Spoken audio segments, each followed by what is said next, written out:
Observez attentivement le monde dans lequel nous vivons. D'un côté, c'est le bonheur. Des gens vivent dans l'opulence et se sentent libres de faire des choix qui leur conviennent. Voyager à travers le monde, habiter des villas à la dimension de leurs ambitions, s'offrir le meilleur des loisirs et des commodités sanitaires. Par contre, dans la même sphère géographique, la misère du pauvre entraîne le désespoir. J'en connais qui seraient incapables de se faire soigner si jamais ils tombaient malades. De nos jours, des hommes dorment toujours à la belle étoile dans les grandes villes, faute de logement. Dans ce monde, malgré la création de multiples programmes de prise en charge des personnes démunies, des hommes meurent encore de suite de famine. Il y a de fortes raisons de penser que Dieu est injuste au regard de cette illégale répartition des richesses. Dans un contexte pareil, le riche est perçu comme un Dieu pour certains qui pensent que Dieu a doté ces derniers d'une chance particulière qui les condamne à vivre heureux toute leur vie. Les plus jaloux trouvent toujours la petite bête qui serait à l'origine de cette richesse, comme quoi ces derniers ont compromis leur vie pour ses avoirs. Il est d'autant plus vrai que si la chance existe, elle se transmettrait au bout de l'effort. Devons-nous rester éternellement pauvres et continuer d'accuser les autres d'être à l'origine de notre situation sociale? À regarder l'attitude de certains, on a comme impression qu'ils se plaisent à jouer les seconds rôles. Retenez ceci, quoi que vous fassiez dans la vie, vous récoltez ce que vous avez sémé. Vous êtes d'autant plus responsable de votre réussite ou de votre échec. Sortir de la pauvreté, c'est décider d'entreprendre et d'accepter l'échec.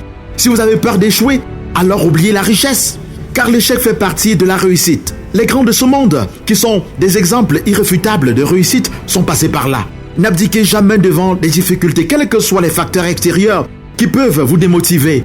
Votre capacité à juguler les multiples blocages que vous rencontrez durant votre parcours balise la voie de la réussite.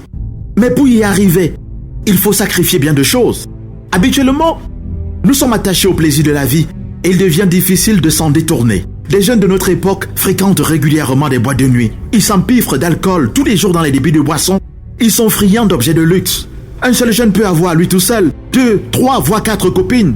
Un train de vie à cette taille nécessite beaucoup de moyens financiers. L'effet de mode détourne l'homme de l'objectivité. Ces mêmes personnes sont surprises 30 à 40 ans plus tard qu'elles n'ont rien réalisé pour leur retraite. Elles vivent encore en location et accusent les pouvoirs publics de malgouvernance. Pourtant, chacun peut décider d'ignorer cette vie de débauche et de consacrer son temps à l'essentiel. L'homme est l'être le plus intelligent, capable de créer des richesses. Il faut se réinventer, changer de paradigme et orienter ses pensées vers l'entrepreneuriat. Cela au prix de multiples sacrifices, de notre détermination et de notre engagement. Oublier ce bonheur ponctuel et se tourner vers l'essentiel. S'engager dans la réussite d'un projet doit être aussi déterminant qu'aller à la conquête d'une femme que l'on veut pour épouse. La patience doit animer notre démarche. Moins on est patient, plus le découragement s'installe et on est tenté d'abandonner. Notre engagement doit toujours s'appuyer sur une raison valable qui fonde notre ténacité. Vous voulez changer? Commencez à faire ce que vous n'avez jamais fait. Fréquentez de nouvelles personnes, créez un nouvel environnement autour de vous, pensez différemment, changez votre façon de percevoir la vie. Restez positif en toutes circonstances et toujours tirer les leçons de son échec pour mieux rebondir.